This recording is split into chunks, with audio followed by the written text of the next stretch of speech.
Dans ce podcast, je vais parler des conditionnements de l'enfance. Bonjour, je suis Angélique, coach de vie certifiée.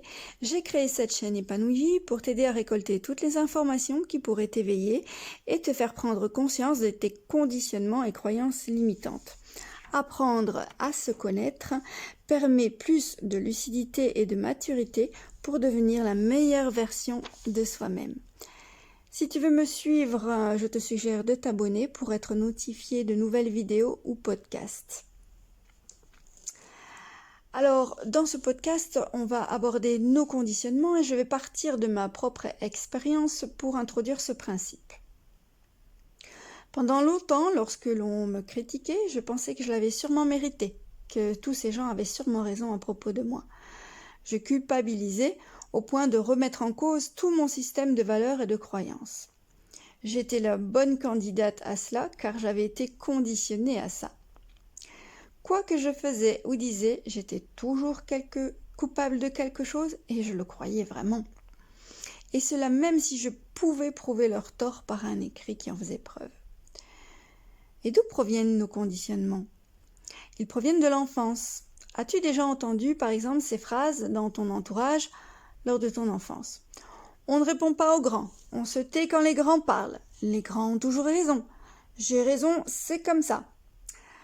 Tu seras toujours une bonne à rien, en finissant par te coller une étiquette de bon à rien pour le restant de tes jours. Ce qui se passe, c'est que l'enfant finit par le croire et finit par penser cela de lui. Et à reproduire en étant adulte avec d'autres adultes. Il est conditionné. Et je ne te parle même pas du système de récompense-punition pour te faire obéir de manière inconditionnelle. Mais bon, ça c'est un autre sujet. Alors que permettre un terrain de réflexion et d'expression à l'enfant permettra de le responsabiliser au lieu de le culpabiliser. Il pourra par lui-même se rendre compte que ce qu'il fait est dommageable ou non pour lui et pour autrui. Il pourra construire par lui-même son système de valeurs. Lui permettre l'expression de soi est un cadeau pour construire son estime, sa confiance, son assertivité face aux autres. L'apprentissage par l'expérience m'a appris que lorsque j'étais critiquée, c'est parce que j'étais enviée par les autres. Lorsque j'étais discréditée, c'est parce que l'autre voulait éviter de se justifier sur quelque chose qu'il n'avait pas bien fait.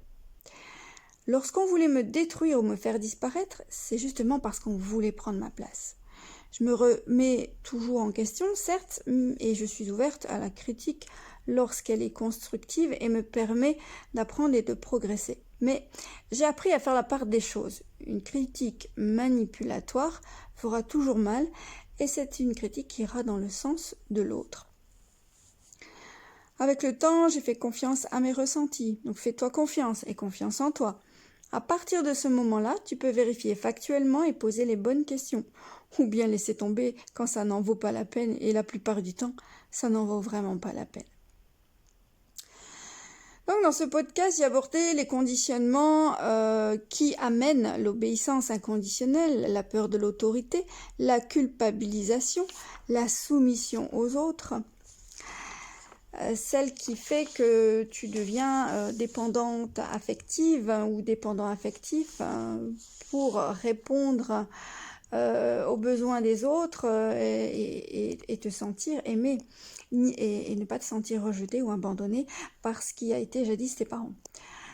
Donc il existe évidemment bien d'autres croyances ou conditionnements. Par exemple, tu as déjà entendu « ça ne pleure pas un homme » qui amène à porter des masques et à refouler des émotions.